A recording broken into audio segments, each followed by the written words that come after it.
ये जगह हमारे लिए बेहतरीन है। बिल्कुल। मुझे खाना बनाने का बहुत शौक है।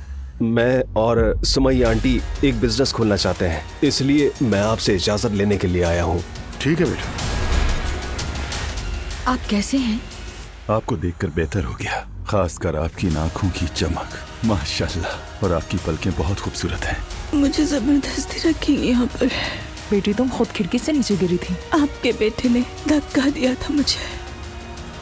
मैं होटल बेच रहा हूँ, ये फैसला कर लिया मैंने। खैरियत है ना बेटा? क्या ये रेहान की वजह से कर रहे हो? क्या मैं फोन यूज कर सकती हूँ आपका? मैं नूर हूँ। मैं नेशनल हॉस्पिटल के रूम नंबर 207 में हूँ। किसी न किसी तरह मुझे यहाँ से निकालो।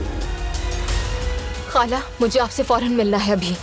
दुआ, इस मैसेज का क्या मतलब है? नूर हॉस्पिटल में क्यों है? मुझे नहीं पता खाला, हम क्या करें? कहीं उस आदमी ने नूर को मारा तो नहीं है? हमें नूर को वहाँ से निकालना होगा और जल्दी करनी होगी।